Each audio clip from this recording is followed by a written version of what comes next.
사람들은 말합니다. 계집의 힘이 세봐야 얼마나 세겠느냐고.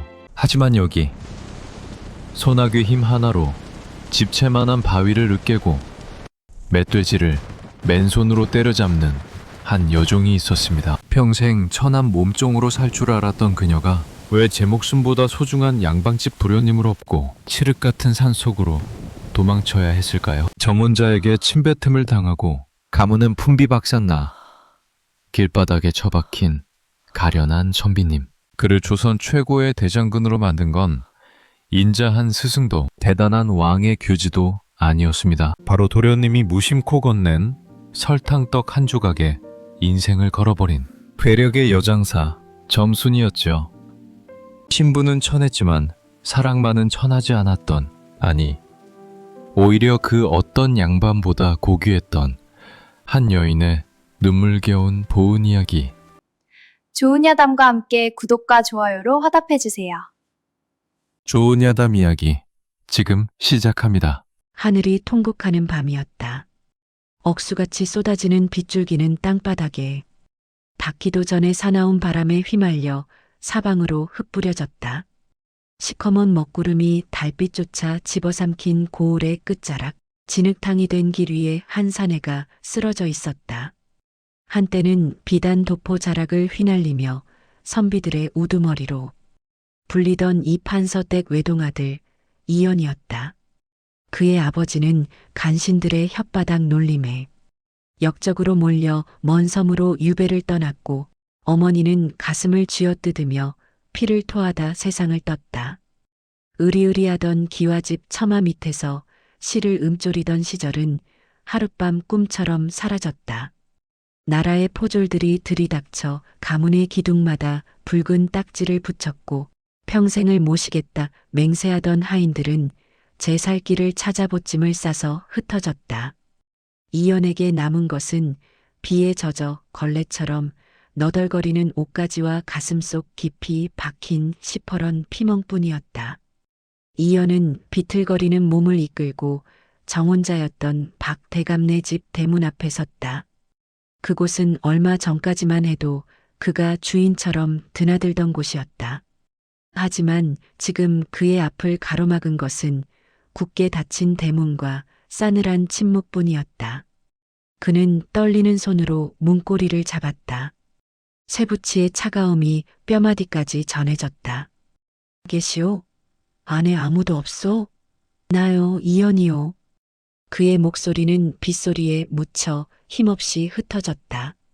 한참을 두드린 끝에 문이 빼꼼히 열렸으나 나온 것은 반가운 안주인이 아니라 몽둥이를 든 머슴들이었다. 이게 누구신가? 역적의 자식놈이 감히 어느 안전이라고 발을 들이느냐. 머슴의 발길질이 이연의 가슴팍을 때렸다. 이연은 뒤로 넘어져 진흙탕 속에 처박혔다. 그때 대문 안쪽에서 정혼자의 목소리가 들려왔다. 날카롭고 서늘한, 단 한 번도 들어본 적 없는 냉정한 목소리였다. 가거라. 어서 가지 못해. 너와 맺었던 모든 약조는 이제 물거품이 되었으니 다시는 이 근처에 얼씬거리지도 마라. 너 같은 놈과 옷깃만 스쳐도 우리 집안에 화가 미칠까 두렵구나. 이연은 귀를 의심했다. 달콤한 말을 속삭이던 그 입술에서 저런 독설이 나올 줄은 꿈에도 몰랐다.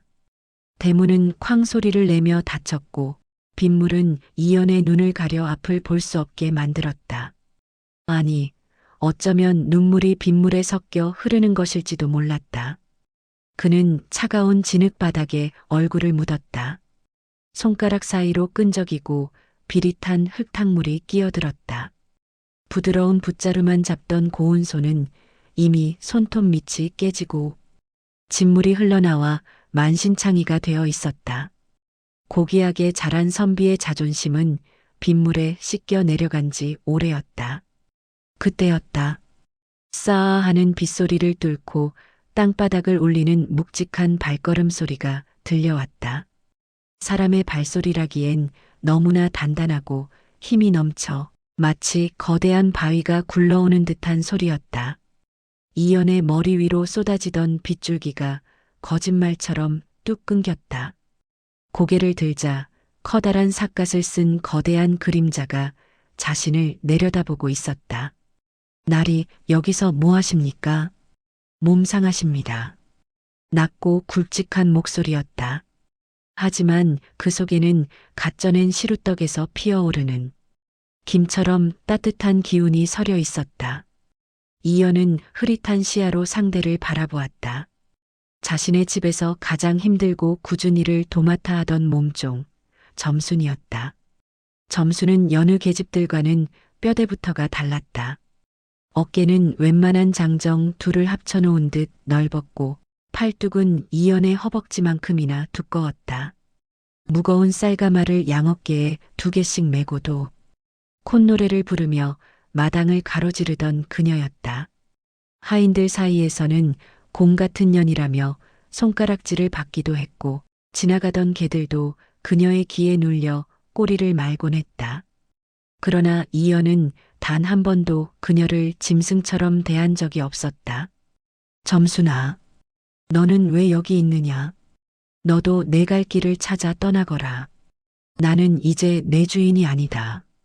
내 옆에 있어봐야 너에게 돌아갈 것은 매질과 굶주림 뿐이다.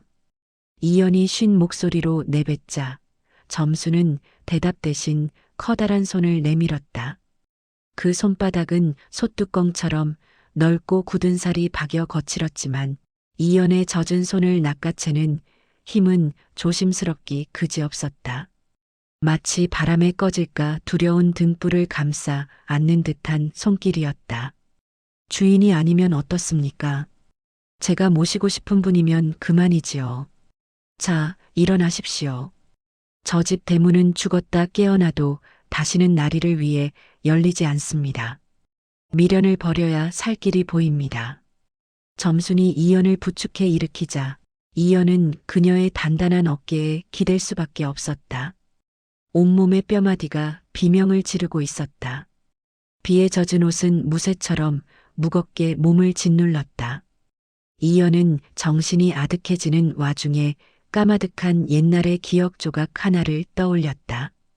10살 남짓한 어린 시절이었다. 점순이 실수로 안주이니 아끼던 옷그릇을 깨뜨려 마당에서 멍석마리를 당하고 있었다. 뼈만 앙상하던 어린 점순은 비명을 지를 법도 한데 입술을 꽉 깨문 채 매질을 견뎌내고 있었다. 그때 어린 이연이 서재에서 뛰어나와 매질을 하던 하인들을 막아섰다. 내 그릇이니 내가 깬 것이나 다름없다. 내 물건을 내가 깼는데 어찌 이 아이를 때리느냐? 당장 그만두지 못하겠느냐? 매질이 멈추고 사람들은 투덜대며 흩어졌다. 이연은 겁에 질려 떨고 있는 점순을 이끌고 부엌 뒤편 작은 곳간으로 들어갔다. 그러고는 품속에서 조심스레 종이에 싼 무언가를 꺼냈다. 그것은 어머니 몰래 서랍 깊숙이 챙겨두었던 노란 설탕 떡이었다. 설탕이 귀하던 시절, 그것은 금보다 귀한 간식이었다. 이거 먹어라. 아주 달다. 먹고 나면 아픈 게 조금은 가실 게야. 너는 짐승이 아니니 누가 뭐라 해도 고개를 숙이지 말거라. 알겠느냐? 점수는 그때 처음으로 사람의 온기를 느꼈다. 혀끝에서 녹아내리는 달콤한 설탕 맛보다 자신을 짐승이 아닌 사람이라 불러준 그 떨리는 목소리가 가슴속 깊은 곳에 설탕보다 더 진하게 녹아내렸다. 그날 이후 점수는 이연의 그림자가 되기로 결심했다. 이연이 잠든 밤이면 몰래 마당에 무거운 돌들을 치워두었고 그가 지나는 길목의 가시덩굴을 맨손으로 뽑아냈다. 현실의 빗소리가 다시 귓가를 때렸다. 이연은 힘겹게 걸음을 옮기려 했으나 며칠을 굶은 몸이 버티지 못하고 바닥으로 툭 꺾였다. 점수는 망설임 없이 이연의 앞을 가로막고 서더니 넓은 등을 내밀었다. 나리, 제 등에 업히십시오. 부끄러워하실 것 없습니다. 어찌 사내 자식으로 계집의 등에 업힌단 말이냐. 내 발로 걷겠다. 선비의 채통이 있지. 채통이 밥 먹여줍니까? 죽으면 채통이고 뭐고 흙 한 줌일 뿐입니다. 사내고 계집이고가 지금 무슨 상관입니까? 일단 살아야 복수도 하고 이름도 되찾지요. 어서요. 포졸들이 이 근처까지 왔다는 소식을 들었습니다. 여기서 잡히면 나리는 끝입니다. 점수는 이연의 대답을 기다리지도 않고 그의 두 다리를 낚아채 등을 업었다. 칠척 장정 같은 이연의 몸무게가 점순에게는 솜털처럼 가볍게 느껴졌다. 그녀는 빗줄기를 뚫고 마을 뒷산의 험한 길로 향했다. 거친 자갈길도 물이 불어난 개울도 점순에게는 걸림돌이 되지 않았다. 빗물에 젖은 산길은 미끄러웠으나 점순의 발걸음은 바위에 뿌리를 내린 듯 흔들림이 없었다. 등 뒤에서 이연의 가느다란 숨소리가 들려올 때마다 점순은 입술을 굳게 다물었다. 점순아, 나를 데리고 어디로 가려는 것이냐? 이제 나에게는 갈 곳도 부를 사람도 남지 않았다. 도성 안에는 내 편이 하나도 없단 말이다. 아무도 찾지 못하는 깊은 골짜기로 갈 겁니다. 거기서 몸을 추스르셔야 합니다. 나리는 이제 붓을 꺾고 칼을 잡으셔야 할 겁니다. 글로는 저들의 혓바닥을 이길 수 없습니다. 제가 나리를 그렇게 만들어 드릴 겁니다. 무서운 장수로 말입니다. 이연은 그녀의 목소리에서 기묘한 확신을 느꼈다. 몸종의 말투가 아니었다. 그것은 마치 전쟁을 앞둔 장수가 부하에게 내리는 명처럼 단호하고 웅장했다. 이연은 정신이 가물가물해지는 와중에도 본능적으로 점순의 두꺼운 어깨를 꽉 쥐었다. 점순은 산의 능선을 타고 넘으며 포졸들의 추격을 따돌렸다. 그녀는 길을 아는 것이 아니라 길을 만드는 듯했다. 가시나무 숲을 몸으로 밀어내고 무릎까지 차오르는 계곡물을 거침없이 건넜다. 이연의 의식이 흐릿해질 무렵 점수는 어느 깎아지른 듯한 절벽 아래 작은 동굴 앞에 멈춰섰다. 밖에서는 여전히 폭풍우가 몰아치고 있었으나 동굴 안은 기묘하리만큼 아늑했다. 점수는 이연을 조심스레 낙엽 위에 눕히고는 주변의 마른 나뭇가지를 모아 불을 지피기 시작했다. 불꽃이 피어오르며 이연의 창백한 얼굴을 비추었다. 점수는 젖은 이연의 옷을 벗겨내고 자신의 마른 옷을 덮어주었다. 그리고는 품속에서 소중하게 간직해온 작은 보따리를 꺼냈다. 그 안에는 다 으깨진 설탕, 떡 조각이 들어 있었다. 나리, 이것 좀 드셔보십시오. 예전에 나리가 제게 주셨던 그 맛은 아니겠지만 기운은 차리실 겁니다. 이연은 입술에 닿는 달콤한 맛에 눈을 떴다. 그것은 삶의 끝자락에서 만난 유일한 온기였다. 그는 점순의 손을 보았다. 가시덩굴에 긁히고 빗물에 불어 터진 그 손이 세상 어떤 옷가락지를 낀 손보다 아름다워 보였다. 고맙구나, 점순아. 정말 고맙다. 이연의 눈에서 굵은 눈물방울이 떨어져 점순의 손등을 적셨다. 점순은 묵묵히 불을 쬐며 어두운 동굴 밖을 응시했다. 그녀의 눈빛은 어둠 속에서도 횃불처럼 번뜩였다. 이제 시작이었다. 진흙에 떨어진 꽃을 다시 피워내기 위한 바위 같은 여인의 처절하고도 장대한 싸움이 이 작은 동굴에서 싹트고 있었다. 비바람은 밤새도록 그칠 줄 몰랐으나 이연은 난생 처음으로 깊고 평온한 잠에 빠져들었다. 옆에서 들려오는 점순의 규칙적인 숨소리가 그 어떤 자장가보다 든든했기 때문이다. 동굴 안은 무덤처럼 고요하고 서늘했다. 바위 틈으로 스며드는 찬 공기가 이연의 살갗을 바늘처럼 찔러댔다. 정신을 차려보니 이연은 켜켜이 쌓인 마른 낙엽 위에 누워 있었다. 몸을 움직이려 했으나 온몸의 근육이 비틀리는 듯한 고통에 신음이 먼저 터져나왔다. 어제 빗물에 젖었던 몸은 불덩이처럼 달아올랐다가 이제는 얼음장처럼 차갑게 식어 있었다. 이연은 손을 뻗어 바닥을 짚으려 했지만 손가락 끝 하나 까닥할 기운조차 남아있지 않았다. 날이 정신이 드십니까?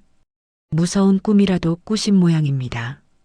동굴 입구에서 들이치는 희끄무레한 새벽빛을 등지고 점순이 앉아 있었다. 그녀는 주먹만 한 돌멩이 2개를 맞부딪히며 불을 지피고 있었다. 딱 소리가 날 때마다 불꽃이 튀더니 이내 마른 나뭇가지에 발갛게 불씨가 옮겨 붙었다. 점수는 이연이 깨어난 것을 확인하자마자 옆에 놓인 나무 그릇을 내밀었다. 그 안에는 정체를 알 수 없는 풀뿌리와 산열매가 이겨져 있었다. 이게 무엇이냐? 향이 아주 고약하구나. 사람이 먹을 수 있는 것이냐? 이연이 코끝을 찌르는 비릿하고도 쓴 냄새에 미간을 찌푸리며 물었다. 점수는 무심한 얼굴로 그릇을 이연의 입가로 가져다 댔다. 그녀의 눈빛은 흔들림이 없었다. 산속에서 나는 기운 센 뿌리들입니다. 귀한 고기보다 나으실 테니 군소리 말고 삼키십시오. 그래야 오늘부터 시작될 고비를 넘기실 수 있습니다. 나리의 몸은 지금 물에 젖은 종이장보다 더 약해져 있습니다. 이연은 점순의 눈빛에 담긴 엄격함에 눌려 억지로 그 걸쭉한 액체를 삼켰다. 목구멍을 타고 내려가는 맛은 쓰디썼고 마치 흙을 씹는 듯한 느낌이 들었다. 하지만 신기하게도 뱃속 깊은 곳에서부터 알 수 없는 열기가 서서히 피어올랐다. 차갑게 식었던 피가 다시 도는 기분이었다. 이연이 겨우 몸을 추스르고 앉자 점수는 기다렸다는 듯 동굴 밖으로 나섰다. 따라오십시오.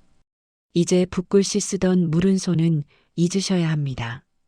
세상은 이제 글자로 나리를 대하지 않을 것입니다. 산 정상 근처의 너른 바위 평지. 구름이 발밑으로 흐르고 사나운 산바람이 머리카락을 핥히는 그곳에서 점수는 이연의 손에 어른 팔뚝만 한 굵기의 생나무 막대기를 쥐어주었다. 나무 껍질이 거칠어 잡는 것만으로도 손바닥이 화끈거렸다. 이연은 이 무거운 막대기를 들고 서 있는 것조차 버거웠다. 이것으로 저 바위를 내려치십시오. 해가 저 산등성이를 넘어갈 때까지 멈추지 마십시오. 하루에 1000번, 아니 10,000번을 내리쳐서 나무가 가루가 되게 만드십시오. 이연은 황당한 표정으로 점순을 바라보았다. 그는 평생 책장이나 넘기던 손이었다. 무거운 짐을 들어본 적도 거친 일을 해본 적도 없었다. 점순아, 나는 선비다. 무예를 배우라더니 고작 나무 막대기로 바위를 때리란 말이냐? 이것이 무슨 돌을 닦는 법이란 말이냐? 차라리 칼을 다루는 법을 가르쳐다오. 점수는 대답 대신 옆에 놓인 사람 머리만 한 돌덩이를 가리켰다. 그녀는 아무런 기합도 없이 그저 커다란 손바닥으로 돌덩이를 툭 쳤다. 그러자 단단해 보이던 돌덩이가 마치 오래된 떡처럼 힘없이 바스러져 가루가 되었다. 이연의 입이 떡 벌어졌다. 장터에서 힘께나 쓴다는 장사들도 결코 흉내낼 수 없는 괴력이었다. 그것은 단순한 힘이 아니라 몸 안의 기운을 하나로 모아 터뜨리는 기술이었다. 힘은 근육에서 나오는 것이 아닙니다. 땅의 기운을 발바닥으로 받아 손끝으로 밀어내는 법을 아셔야 합니다. 나리는 지금 몸이 종이장처럼 가늘어 그 기운을 담을 그릇조차 못 댑니다. 그러니 바위를 치며 몸에 구멍을 여십시오. 뼈마디가 비명을 지를 때까지 멈추지 마십시오. 이연은 점순의 단호한 태도에 결국 막대기를 치켜들었다. 퍽, 퍽.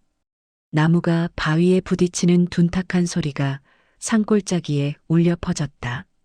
10번도 채 치지 않아 손바닥의 살가죽이 벗겨지고 붉은 피가 막대기에 묻어났다. 하지만 점수는 눈 하나 깜짝하지 않고 곁에서 가부좌를 틀고 앉아 이연을 감시했다. 그녀의 눈은 매처럼 날카로웠다. 더 세게 치십시오. 억울하게 죽은 아버님을 생각하십시오. 나리를 비웃으며 대문을 걸어 잠근 그 정혼자를 생각하십시오. 그들의 목을 친다 생각하고 내리치란 말입니다. 죽은 뒤에 후회해봐야 늦습니다. 점순의 호통에 이연의 눈에 도끼가 서렸다. 그렇다. 자신이 여기서 주저앉으면 아버지는 영영 역적으로 남을 것이고 자신을 버린 자들은 평생 권세를 누리며 비웃을 것이다. 이연은 터진 손바닥에서 피가 흐르는 것도 잊은 채 막대기를 휘둘렀다. 팔의 감각이 사라지고 어깨가 빠질 듯한 통증이 밀려왔지만 그는 멈추지 않았다. 바위에 부딪히는 것은 나무가 아니라 자신의 나약함이었다. 해는 서산으로 뉘엿뉘엿 넘어가고 있었다. 이연의 옷은 땀과 피로 얼룩졌고 다리는 후들거려 서 있기도 힘들었다.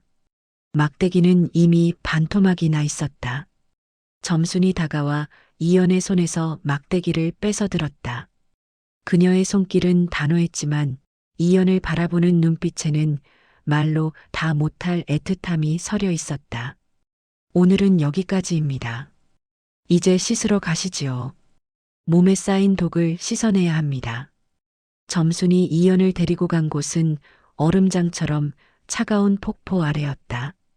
점순은 이연의 도포를 가차없이 벗겨내더니 그를 거센 물줄기 아래로 밀어 넣었다.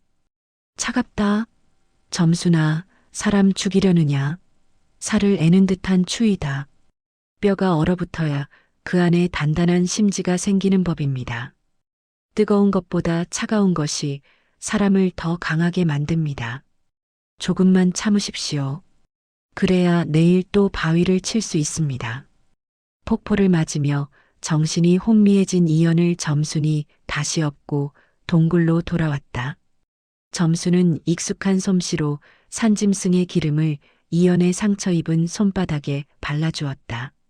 거칠기만 하던 그녀의 손끝이 이 순간만큼은 더없이 부드러웠다. 그녀는 아무 말 없이 이연의 손을 정성스럽게 닦아내고 약을 발랐다. 나리, 제가 왜 이렇게까지 하는지 아십니까? 제가 모질게 구는 것이 미우십니까? 점순이 낮은 목소리로 물었다. 이연은 거친 숨을 몰아쉬며 대답하지 못했다. 점순은 불꽃을 바라보며 말을 이었다. 도련님이 저에게 주셨던 설탕, 떡 말입니다. 그건 그냥 먹을 것이 아니었습니다. 저 같은 짐승만도 못한 년에게 처음으로 건네진 마음이었습니다. 사람 대접을 받아본 적 없던 저에게 도련님은 세상을 다르게 보게 해주셨습니다. 그래서 저는 결심했습니다. 도련님이 저를 사람으로 만들어주셨으니 저는 도련님을 이 나라에서 가장 큰 사내로 만들겠다고요. 아무도 나리를 무시하지 못하게 말입니다. 점순의 눈에 눈물이 살짝 고였다가 이내 사라졌다. 그녀는 다시 무뚝뚝한 표정으로 돌아와 이연의 옆에 앉았다. 이연은 그녀의 어깨가 얼마나 넓고 든든한지 새삼 느꼈다. 그녀는 단순한 몸종이 아니었다. 그의 무너진 세계를 다시 세워줄 유일한 기둥이었다. 내일부터는 바위가 아니라 제가 직접 나리를 칠 겁니다. 제가 휘두르는 막대기를 피하십시오. 피하지 못하면 뼈가 부러질 것이니 각오하십시오. 적들은 바위보다 훨씬 빠르고 잔인할 것입니다. 밤은 깊어갔고 동굴 밖에서는 굶주린 늑대의 울음소리가 들려왔다. 하지만 이연은 더 이상 무섭지 않았다. 자신의 옆을 지키는 이 바위 같은 여인이 있는 한 세상. 그 어떤 칼날도 자신을 해치지 못할 것임을 깨달았기 때문이다. 이연은 욱신거리는 손을 움켜쥐며 천천히 눈을 감았다. 다음 날 아침 동굴 안은 다시 점순의 기합 소리로 가득 찼다. 점순은 짐승처럼 빠르게 움직이며 이연의 빈틈을 노렸다. 이연은 바위를 치던 힘을 짜내어 점순의 공격을 피하려 애썼다. 흙먼지가 동굴 안을 채웠고 두 사람의 땀방울이 바닥을 적셨다. 이연의 눈빛은 시간이 갈수록 날카로워졌다. 그는 이제 점순의 움직임을 눈으로 쫓기 시작했다. 그렇습니다. 그렇게 발을 움직이십시오. 머리로 생각하지 말고 몸이 먼저 반응하게 하십시오.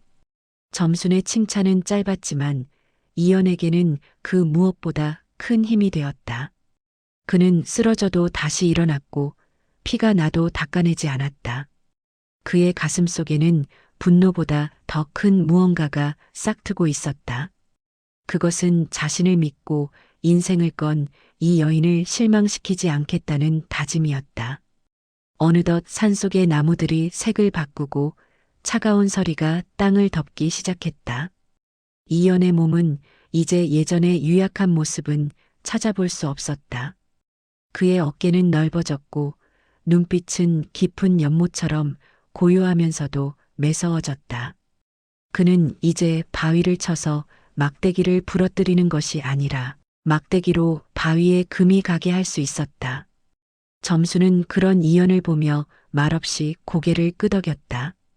그녀의 가슴 속에서도 설탕떡보다 더 달콤하고 진한 감정이 피어오르고 있었다. 그것은 평생을 종으로 살아온 그녀에게 주어진 유일한 빛이었다. 두 사람의 인연은 산속의 거친 바람을 견디며 점점 더 단단해지고 있었다. 이제 이연은 붓이 아닌 칼을 잡을 준비가 되어가고 있었다. 산그늘이 길게 드리워진 동굴 앞, 이연은 이제 낡은 무명옷 한 자락만 걸친 채찬 서리를 맞으며 서 있었다. 석 달 전 진흙탕에 처박혀 숨조차 제대로 쉬지 못하던 가냘픈 선비의 모습은 온데간데 없었다. 그의 팔뚝에는 굵은 힘줄이 돋아나 있었고 빗물을 머금은 듯 깊고 어두운 눈동자에는 서슬퍼런 살기가 감돌았다. 그는 점순이 구해온 무거운 쇳덩이를 손에 쥐고 허공을 갈랐다. 쉭, 쉭 소리가 나며 산 공기가 찢겨나갔다. 날이 오늘은 장날입니다. 고을 아래로 내려가 장터 구경 좀 하고 오겠습니다. 점수는 평소보다 짐을 단단히 챙기며 말했다. 그녀의 손등에는 멧돼지와 싸우다 입은 듯한 붉은 흉터가 길게 남겨져 있었지만 그녀는 그것을 훈장처럼 여기는 듯했다. 점수는 매일 밤 산을 내려가 짐승의 가죽과 귀한 산삼을 팔아 돈을 모았다. 이연이 복수를 하려면 사람을 사야 하고 사람을 사려면 금전이 뒷받침되어야 한다는 것을 그녀는 누구보다 잘 알고 있었다. 너만 고생을 시키는구나. 나도 이제 몸이 가벼워졌으니 같이 내려가서 짐이라도 들겠다. 언제까지 너의 등에 업혀 살 수는 없지 않느냐. 이연이 일어서려 하자 점순이 커다란 손으로 그의 어깨를 꾹 눌렀다. 그 가벼운 몸짓 하나에도 이연은 바위가 내려앉는 듯한 무게감을 느꼈다. 점순의 눈빛은 단호했다. 아직은 아닙니다. 나리는 지금 죽은 사람입니다. 죽은 사람이 장터에 나타나면 산 사람들이 놀라기 마련이지요. 저 아래에는 여전히 나리를 찾는 포졸들의 눈이 사방에 깔려 있습니다. 조금만 더 참으십시오. 칼이 완전히 벼려질 때까진 칼집 안에서 숨을 죽여야 하는 법입니다. 점순이 떠난 동굴 안에서 이연은 혼자만의 수련을 시작했다. 점순이 가르쳐준 대로 숨을 깊이 들이마시고 뱃속 밑바닥에서부터 기운을 끌어올렸다. 그는 이제 나무 막대기로 바위를 치지 않았다. 대신 점순이 어디선가 구해온 녹슬고 무거운 철퇴를 들고 허공을 갈랐다. 그는 휘두를 때마다 가슴속에 맺힌 이름들을 떠올렸다. 자신의 아버지를 벼랑 끝으로 밀어넣은 박대감, 그리고 자신을 진흙탕에 버린 그 정혼자. 그들의 얼굴이 허공에 비칠 때마다 이연의 철퇴는 더 잔인하고 정확하게 허공을 꿰뚫었다. 그날 밤 점순이 돌아왔다. 그런데 평소와 달리 그녀의 얼굴이 몹시 어두웠다. 보따리 안에는 쌀 대신 누런 종이 한 장이 들어 있었다. 관가에서 붙인 방이었다. 이게 무엇이냐? 왜 이리 안색이 좋지 않은 것이냐? 이연이 묻자 점순이 조심스럽게 종이를 건넸다. 이연의 아버지, 이 판서가 유배지에서 병사했다는 소식과 함께 도망친 이연을 잡는 자에게 막대한 현상금을 내건다는 내용이었다. 아버님이 돌아가셨다고? 병사라니 그 강건하시던 분이 어찌. 이연의 손이 부들부들 떨렸다. 종이가 바스러질 듯 꽉 쥐어졌다. 차가운 동굴 바닥에 눈물이 뚝뚝 떨어졌다. 마지막으로 보았던 아버지의 여윈 뒷모습, 거친 포졸들에게 끌려가면서도 현아, 너만은 살아남아라라고 외치던 목소리가 귓전을 때렸다. 복수의 기회조차 주지 않고 아버지는 눈을 감으셨다. 분노가 온몸을 휘감아 혈관이 터질 듯 꿈틀거렸다. 날이 우십시오. 오늘까지만 우십시오. 내일부터는 나리의 눈에서 눈물 대신 적들의 피가 흘러야 할 것입니다. 슬픔을 먹고 강해져야 저 괴물들을 잡을 수 있습니다. 점순의 목소리는 차가웠지만 그녀는 조용히 다가와 이연의 머리를 자신의 넓은 가슴팍에 기대게 했다. 거친 삼배옷의 촉감이 이연의 얼굴에 닿았다. 쇠를 녹일 듯한 분노와 살을 애는 슬픔이 교차하는 밤이었다. 이연은 점순의 품 안에서 짐승처럼 울부짖었다. 그 울음소리는 산짐승들도 숨을 죽이게 할 만큼 처절했다. 며칠 뒤 이연은 점순에게 물었다. 그의 눈에는 더 이상 슬픔이 없었다. 오직 차가운 복수심만이 서려 있었다. 점순아, 박대감 그자가 요즘 어찌 지내더냐? 내 아버지를 죽음으로 몰아넣고도 편히 잠을 자더냐? 고울의 곡간을 죄다 제 손에 넣고 기세가 하늘을 찌릅니다. 박대감은 이제 이 고울의 왕처럼 군림하고 있습니다. 다음 달에는 그 집 딸년이 새 정혼자를 맞아 성대한 잔치를 연다고 하더군요. 온 동네 양반들이 다 모여 고기를 뜯고 술을 마실 상입니다. 이연의 입가에 서늘한 미소가 걸렸다. 그것은 사람이 짓는 미소가 아니라 지옥에서 올라온 귀신의 미소였다.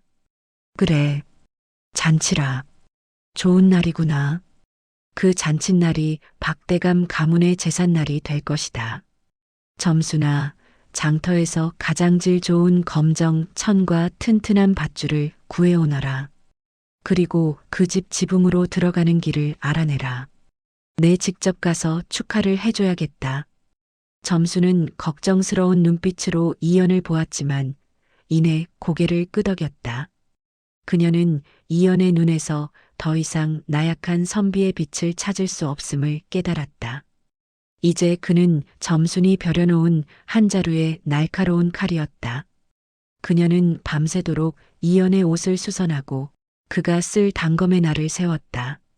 드디어 박대감 댁의 잔칫날이 밝았다. 고을 전체가 풍악 소리로 들썩였다. 기름진 고기 굽는 냄새가 담벼락을 넘어산 밑까지 퍼졌다. 이연은 얼굴에 검은 칠을 하고 점순이 구해온 낡은 무복을 입었다. 등에는 점순이 벼려준 짧고 단단한 단검을 찼다. 날이 제가 먼저 뒤편 담장을 넘겠습니다. 제가 하인들의 시선을 돌릴 테니 나리는 지붕을 타고 사랑채로 가십시오. 박대감은 그곳에서 손님들과 술을 마시며 거드름을 피울 겁니다. 점순의 계획은 완벽했다. 그녀는 그 거구로 어둠 속을 고양이처럼 소리 없이 움직였다. 잔치가 절정에 달해 하인들이 술 기운에 취하고 정리가 소홀해진 틈을 타 점수는 부엌 뒤편의 장작더미에 불을 질렀다. 불이야. 부엌에 불이 났다. 어서 물을 가져오너라. 순식간에 집안이 아수라장으로 변했다. 모든 시선이 부엌으로 쏠린 사이 이연은 새처럼 가볍게 지붕 위로 몸을 날렸다. 석 달간 바위를 치고 폭포를 맞으며 길러온 근력과 평형 감각이 빛을 발했다. 기와 한 장 깨뜨리지 않고 그는 박대감이 있는 사랑채 천장 대들보 위까지 다다랐다. 밑에서는 박대감이 술에 취해 껄껄거리고 있었다. 이보게들 역적의 자식놈은 어디서 굶어 죽었는지. 소식도 없으니 이제 발 뻗고 잘 일만 남았네. 그 판서놈도 유배지에서 죽었다니 참으로 고소한 일이지. 하하. 그 웃음소리가 이연의 귓전을 때리는 순간 이연은 대들보에서 수직으로 몸을 던졌다. 마치 매가 사냥감을 낚아채듯 그는 박대감의 코앞에 내려앉았다. 누구냐? 어느 놈이냐? 감히 여기가 어디라고. 박대감이 비명을 지르며 뒤로 넘어졌다. 손님들이 혼비백산하여 달아나려 했지만 이미 점순이 사랑채 문을 밖에서 굵은 통나무로 걸어 잠근 뒤였다. 방 안에는 오직 이연과 공포에 질린 박대감, 그리고 벌벌 떨고 있는 그의 딸뿐이었다. 오랜만이구려. 장인어른이라 불러드려야 하나? 아니면 내 아버지를 죽인 원수라 불러야 하나? 검은 칠 사이로 이연의 눈동자가 서늘하게 빛났다. 박대감은 떨리는 손으로 술잔을 떨어뜨렸다. 이연? 내 놈이 어찌 살아있느냐? 분명 죽었다 들었는데. 아버님의 원혼이 나를 살려보내셨지. 너의 그 더러운 혓바닥으로 우리 가문을 무너뜨린 대가를 오늘 받아내러 왔다. 내가 가진 그 알량한 권세가 이 칼날을 막아줄 수 있는지 보겠다. 이연이 단검을 뽑아들었다. 촛불에 반사된 칼날이 박대감의 눈을 멀게 할 듯 번쩍였다. 박대감의 딸이 무릎을 꿇고 애원했다. 그녀의 화려한 홀레복이 흙바닥에 끌렸다. 도련님, 제발 살려주세요. 제가 잘못했습니다. 그때는 어쩔 수 없었어요. 아버님이 시키는 대로 했을 뿐입니다. 이연은 그녀를 차갑게 내려다보았다. 진흙탕에서 자신에게 기별지를 던지며 비웃던 그 얼굴이었다. 그는 칼끝으로 그녀의 고운 얼굴을 살짝 들어 올렸다. 어쩔 수 없었다는 말로 아버님의 목숨과 우리 어머니의 한을 씻을 수 있겠느냐? 너희는 사람의 도리를 버렸으니 나 또한 너희를 사람으로 대하지 않겠다. 너희가 누린 이 화려한 잔치는 피의 잔치가 될 것이다. 그때였다. 밖에서 관청 포졸들이 들이닥치는 소리가 들렸다. 점순이 문 밖에서 다급하게 소리쳤다. 나리, 포졸들이 담을 넘었습니다. 시간이 없습니다. 어서 나오십시오. 이연은 박대감의 가슴팍에 단검을 깊숙이 꽂아 넣었다. 치명상은 아니었으나 평생 고통 속에 살아야 할 상처였다.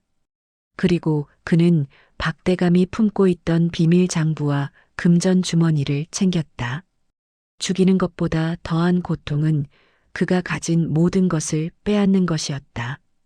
이 장부로 너의 죄악을 온 세상에 알리겠다. 살아남아 평생 비참하게 늙어가는 것을 지켜봐 주마. 그것이 내가 너에게 내리는 가장 큰 벌이다. 이연은 다시 지붕으로 몸을 날렸다. 점순이 미리 대기시켜 놓은 말을 타고 그들은 순식간에 고을을 빠져나갔다. 뒤에서 박대감 댁의 비명과 불길이 밤공기를 갈랐다. 산길로 돌아오는 길, 점수는 이연의 손을 꽉 잡았다. 피가 묻은 그의 손을 보며 점수는 조용히 말했다. 잘하셨습니다, 나리. 이제 첫 번째 매듭을 푸셨군요. 하지만 이제부터가 진짜 시작입니다. 저 장부 속에는 더 무서운 이름들이 적혀 있을 테니까요. 이연은 밤하늘의 달을 보며 생각했다. 이것은 복수의 끝이 아니라 시작일 뿐이었다. 가문의 명예를 되찾고 아버지를 죽음으로 몰아넣은 진짜 거물들을 찾아내기 위해 그는 이제 조선 전체를 흔들 거상이자 장군이 되어야 했다. 점순의 넓은 어깨 위로 달빛이 부서져 내렸다. 두 사람의 그림자가 산길을 따라 길게 이어졌다. 산 아래로 내려다 보이는 고을은 여전히 박대감 댁에서 피어오른 연기로 자욱했다. 매캐한 냄새가 바람을 타고 산등성이까지 올라왔지만 이영과 점수는 승리에 취해 있을 겨를이 없었다. 박대감의 집에서 빼앗아온 비밀 장부 때문이었다. 등잔불 아래서 펼쳐본 장부에는 생각보다 훨씬 거대한 괴물들의 이름이 적혀 있었다. 조정의 실권을 쥔 김대감 일파가 변방의 오랑캐와 결탁하여 군수물자를 빼돌리고 그 대가로 막대한 황금을 받아 챙긴 정황이 낱낱이 기록되어 있었던 것이다. 이 장부는 단순한 종이 뭉치가 아니라 조선이라는 나라를 통째로 무너뜨릴 수 있는 폭탄과도 같았다. 나리, 이 장부는 양날의 칼입니다. 이것을 들고 당장 관가로 갔다가는 문턱을 넘기도 전에 목이 날아갈 것입니다. 저들이 보낸 자객들이 고을 입구부터 나리를 찾으려 혈안이 되어 있을 테니까요. 점수는 이연에 젖은 머리카락을 마른 수건으로 닦아내며 낮게 속삭였다. 그녀의 말대로였다. 박대감은 그저 꼬리에 불과했다. 진짜 몸통은 한양의 대궐 깊숙한 곳에 다리를 틀고 앉아 세상을 주무르는 자들이었다. 이연은 장부를 품에 안고 이를 갈았다. 손가락 마디마디에 힘이 들어가 장부의 종이가 바스라질 듯 소리를 냈다. 돈이 필요하다.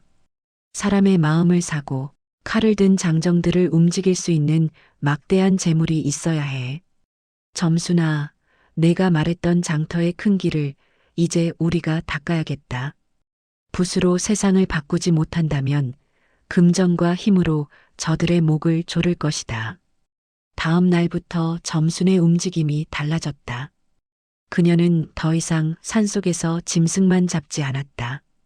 점수는 이연이 박대감의 집에서 챙겨온 금화와 보석을 미천 삼아 고을 장터의 가장 구석진 곳에 낡은 창고 하나를 빌렸다. 그리고 남장을 한 채 점 장사라는 이름으로 장터의 굳은 일을 하나씩 집어삼키기 시작했다. 점순의 괴력은 장터에서 금세 전설이 되었다. 쌀가마니 10개를 한꺼번에 등에 지고 가파른 계단을 오르내리고 난동을 부리는 건달들을 손가락 하나로 제압하는 그녀의 모습에 상인들은 혀를 내둘렀다. 점수는 단순히 힘만 쓰는 것이 아니었다. 그녀는 이연이 틈틈이 가르쳐준 숫자, 계산과 사람을 다루는 법을 무서운 속도로 익혔다. 그녀는 장터 상인들의 약점을 파악하고 그들이 필요로 하는 물건을 산 너머에서 몰래 들여와 공급하며 장터의 상권을 하나둘 장악해 나갔다. 이 장터에서 흐르는 소금과 무명은 이제 우리 손을 거치지 않고는 나갈 수 없습니다. 날이 이제 사람들을 모으십시오. 억울하게 가문을 잃고 떠도는 무사들이 장터 구석구석에 숨어 짐꾼 노릇을 하고 있습니다. 그들에게 밥과 칼을 주면 나리의 충직한 사냥개가 될 것입니다. 이연은 점순이 닦아놓은 창고 뒷방에서 비밀리에 사람들을 만나기 시작했다. 점순이 구해온 은밀한 정보와 재물을 미끼로 그는 김대감 일파에게 원한을 가진 전직 군관들과 장정들을 포섭했다. 그들은 낮에는 짐을 나르는 짐꾼이었지만 밤에는 이연의 지휘 아래 목숨을 건 훈련을 받았다. 겉으로는 보잘것없는 창고였지만 그 실체는 어둠 속에서 발톱을 세운 범의 군대나 다름없었다. 하지만 한양의 김대감 역시 만만한 상대가 아니었다. 박대감이 정체모를 괴한에게 습격당했다는 소식은 순식간에 한양으로 전해졌고 죽은 줄 알았던 이연이 살아있다는 의심이 싹 텄다. 김대감은 자신의 치부를 가리기 위해 조선에서 가장 잔인하기로 소문난 살수 귀면을 고을로 급히 내려보냈다. 귀면은 이름 그대로 귀신 같은 가면을 쓰고 사람의 그림자도 소리 없이 벤다는 무서운 자였다. 어느 비 내리는 장터의 저녁이었다. 점수는 장부를 정리하고 창고로 돌아오던 중 등 뒤로 서늘한 살기를 느꼈다. 빗물 소리 외에는 아무 소리도 들리지 않았지만 공기가 찢어지는 듯한 기분 나쁜 소름이 돋았다. 그녀는 메고 있던 무거운 짐을 내려놓고 허리춤에 꽂아둔 쇠지렛대를 고쳐 잡았다. 누구냐? 쥐새끼처럼 어둠 속에 숨어 있지 말고 당당히 나오거라. 내 오늘 너의 뼈마디를 죄다 부러뜨려 줄 테니. 점순이 짐수레를 멈추고 굵직한 목소리로 외쳤다. 어둠 속에서 삿갓을 깊게 눌러 쓴 사내가 천천히 걸어 나왔다. 사내의 손에는 가느다란 쇠줄이 들려 있었고 삿갓 너머로 보이는 눈동자는 굶주린 짐승처럼 번뜩였다. 그가 바로 살수 귀면이었다. 계집의 몸으로 장터를 주무르는 장사가 있다더니 내년이구나. 이연은 어디 있느냐? 그놈만 내놓으면 내 목숨만은 살려주마. 귀면의 목소리는 쇳소리가 섞인 듯 기괴했다. 점수는 비릿하게 웃으며 침을 뱉었다. 나리의 이름을 함부로 그 더러운 입에 담지 마라. 도련님이 주셨던 설탕, 떡 맛보다 못한 놈이 어디서 지저대는 거냐? 나리를 만나고 싶거든 내 시체를 먼저 넘어야 할 것이다. 싸움은 순식간에 시작되었다. 귀면의 쇠줄이 뱀처럼 허공을 가르며 점순의 목을 노렸다. 점순은 거구답지 않게 몸을 낮춰 피하며 쇠지렛대로 사내의 가슴팍을 후려쳤다. 콱광! 쇠와 쇠가 부딪히는 소리가 장터의 정막을 깼다. 귀면은 당황했다. 계집의 힘이라고는 믿기지 않는 묵직한 타격감이었다. 점순의 힘은 땅에서 솟구치는 듯했고 그녀의 휘두름 한 번에 주변의 나무 괴짝들이 박살났다. 귀면은 품속에서 독이 묻은 작은 침들을 쏘아대며 거리를 벌렸다. 점순의 팔과 허벅지에 침이 박혔지만 그녀는 아랑곳하지 않고 돌진했다. 점순에게 자신의 고통 따위는 중요하지 않았다. 동굴에서 자신을 기다릴 이연 그리고 그가 이루어야 할 큰 뜻을 생각하면 몸이 부서져도 상관없었다. 그녀는 피를 흘리면서도 짐승처럼 포효하며 귀면의 멱살을 잡으려 달려들었다. 그때 창고 문이 열리며 이연이 나타났다. 그의 손에는 박대감에게서 뺏은 단검이 들려 있었다. 석 달간의 수련으로 벼려진 이연의 몸은 이미 예전의 선비가 아니었다. 점순아, 물러서라. 이자는 내 아버지를 유배지로 압송할 때 모질게 괴롭혔던 그 살기다. 내 오늘 아버님의 원한을 이자의 피로 씻겠다. 이연의 눈에 푸른 불꽃이 튀었다.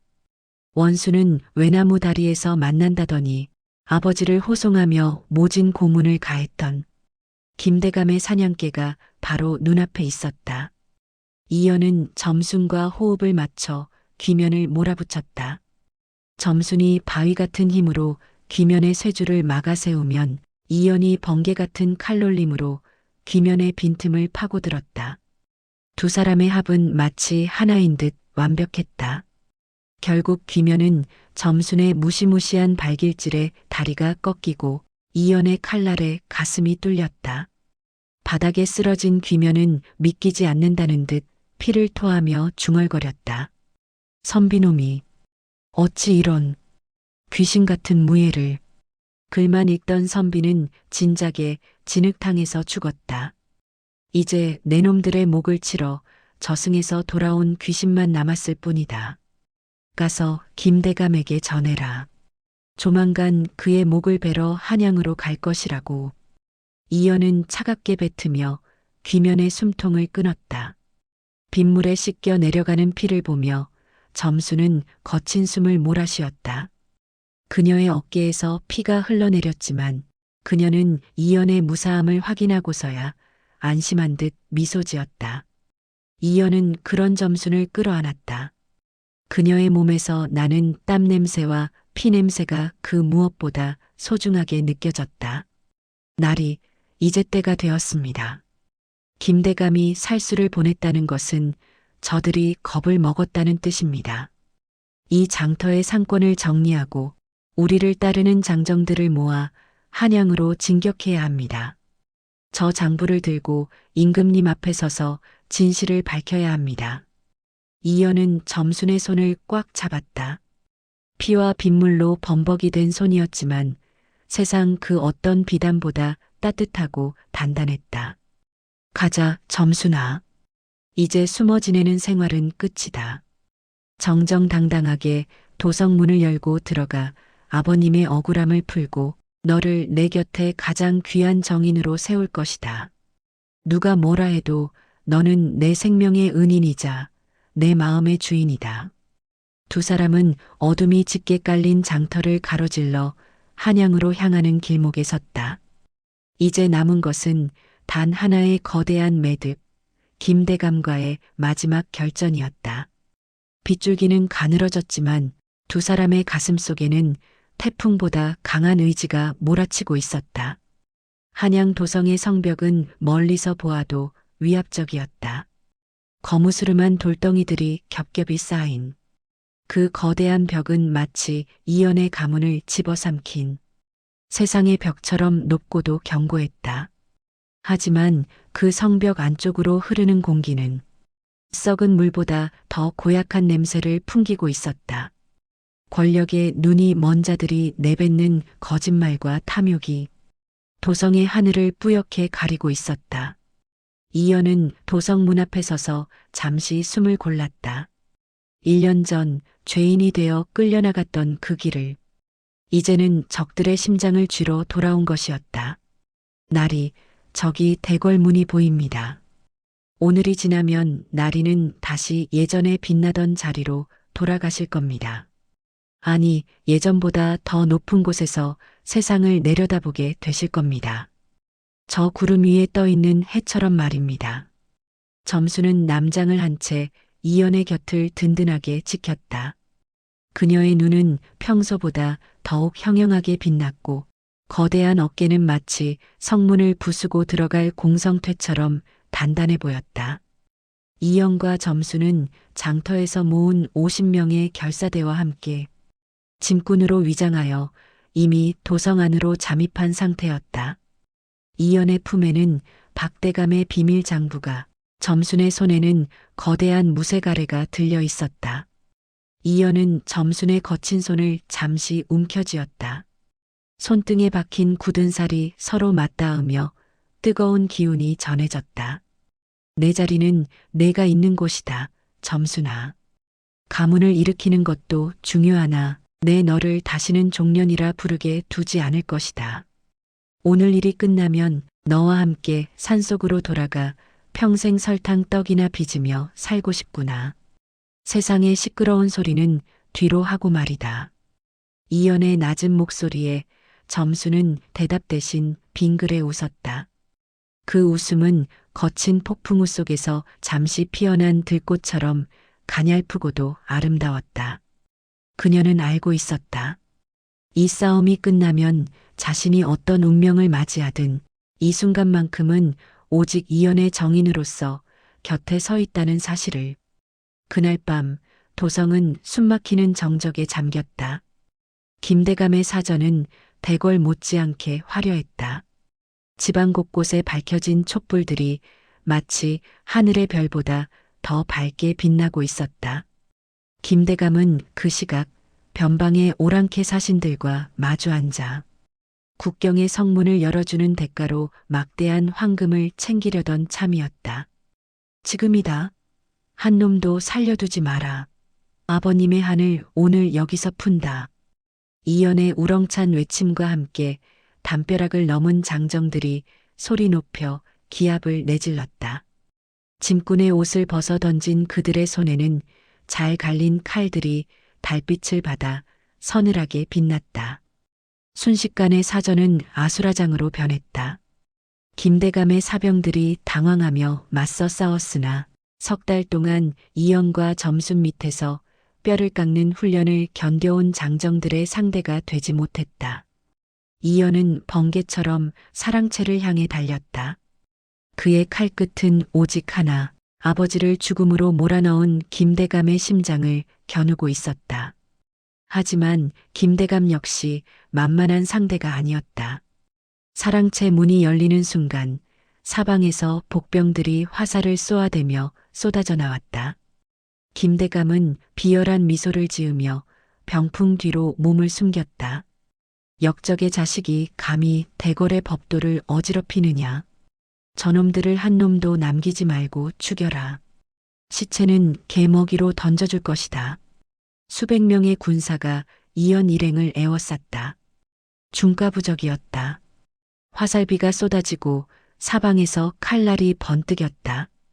이연의 팔에 화살이 스치고 지나갔다. 붉은 피가 하얀 도포 자락을 적셨다. 그 순간 점순이 포효하며 앞으로 나섰다. 나리의 몸에 손끝 하나 대지 마라. 이 더러운 놈들아. 내 오늘 너희의 뼈를 죄다 가루로 만들어주마. 점순의 외침은 마치 산울림처럼 웅장했다. 그녀는 손에 들고 있던 거대한 무쇠가래를 크게 휘둘렀다.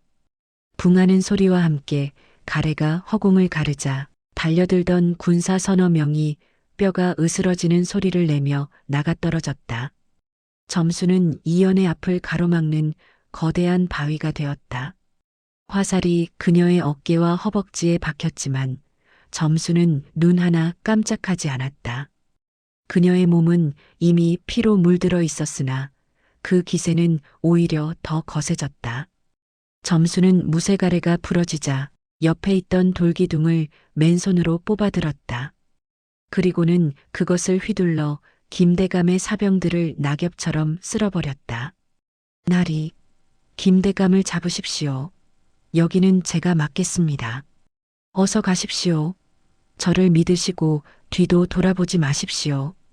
점순의 외침에 이연은 입술을 깨물었다. 그녀의 등 뒤로 수십 자루의 칼날이 몰려들고 있었다. 이연은 점순의 희생으로 열린 길을 달려 김대감을 추격했다. 결국 도망치던 김대감은 이연의 칼에 다리가 꺾이고 장부를 들고 나타난 어사들에 의해 결박당했다. 이연이 미리 연락해 두었던 강직한 신하들이 왕의 교지를 들고 도착한 것이었다. 가문의 누명이 벗겨지고 간신들의 목이 날아가는 순간이었다. 그러나 이연의 머릿속에는 오직 한 사람뿐이었다. 그는 피투성이가 된 채 마당에 서 있는 점순에게 달려갔다. 점순은 부러진 돌기둥을 지팡이 삼아 간신히 서 있었다. 그녀의 몸에는 셀 수 없이 많은 화살과 칼자국이 나 있었다. 이연이 그녀를 붙잡자 점순의 거대한 몸이 마치 무너지는 산처럼 힘없이 그의 품으로 쓰러졌다. 점순아, 정신 차려라. 다 끝났다. 우리가 이겼단 말이다. 내가 나를 살렸고 내가 우리 가문을 살렸다. 이연이 울부짖으며 그녀의 얼굴에 묻은 피를 닦아냈다. 점수는 희미하게 눈을 뜨고 이연을 바라보았다. 그녀의 입가에 아주 작은 미소가 번졌다. 그녀는 떨리는 손으로 품속에서 꼬질꼬질하게 때 묻은 종이 조각 하나를 꺼냈다. 그것은 10수년 전 이연이 그녀에게 주었던 설탕 떡을 감쌌던 종이었다. 점수는 평생을 종년으로 살면서도 이 종이 한 장을 가슴에 품고 버텨온 것이었다.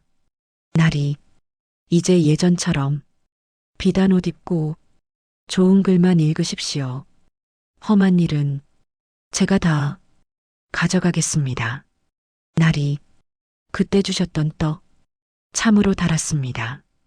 제 평생에 가장 단 것은 그 떡이 아니라 나리의 마음이었습니다. 점순의 손이 힘없이 바닥으로 떨어졌다. 그녀의 눈이 서서히 감겼다. 이연은 그녀를 껴안고 목 놓아 울었다.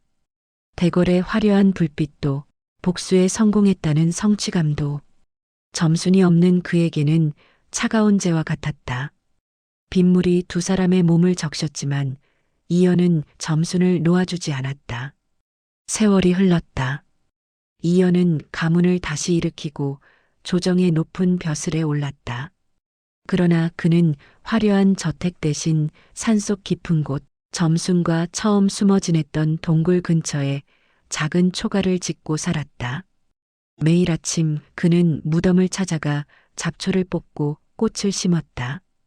어느 봄날 이연은 점순의 무덤가에 앉아 있었다. 무덤 위에는 그녀가 좋아하던 노란 꽃들이 만개해 있었다. 이연은 품에서 정성스럽게 빚은 설탕 떡 한 그릇을 무덤 앞에 놓았다. 점순아, 오늘은 바람이 아주 달구나. 내가 먹여주던 그 쓴 뿌리 맛이 그립다. 내가 없으니 세상이 온통 무미건조하구나. 이연은 무덤가에 핀 꽃 한 송이를 조심스럽게 어루만졌다. 그의 눈가에는 주름이 깊게 패였으나 눈빛만큼은 여전히 점순을 처음 보았던 그날처럼 따뜻했다. 다음 생에는 내가 너보다 더 큰 장사로 태어나마. 그래서 내가 나를 업는 것이 아니라 내가 너를 내 넓은 등에 업고 조선 팔도 좋은 구경 다 시켜주마. 그때는 내가 나의 귀한 아씨가 되어다오. 나는 너의 영원한 그림자가 될 터이니. 바람이 불어와 이연의 흰 머리카락을 부드럽게 스쳤다. 마치 점순의 커다란 손이 그의 머리를 쓰다듬어 주는 것처럼 따뜻하고 묵직한 바람이었다. 이연은 미소를 지으며 눈을 감았다. 꽃향기 속에 설탕보다 더 달콤한 점순의 목소리가 들려오는 듯했다. 나리, 이제 편히 쉬십시오. 라는 그 낮은 목소리가 세상이 아무리 흉흉해도 내 편 하나만 있으면 살 수 있다는 걸 점순이가 제대로 보여줬군요. 여러분 곁에도 바위처럼 든든한 점순이가 있기를, 혹은 여러분이 누군가의 점순이가 되어주는 밤이 되길 바랍니다. 이야기가 좋았다면 구독과 좋아요로 복채를 대신해 주시면 감사하겠습니다. 저는 다음 야담을 벼리러 가보겠습니다. 모두들 설탕 떡처럼 달콤한 꿈꾸는 좋은 밤 되세요.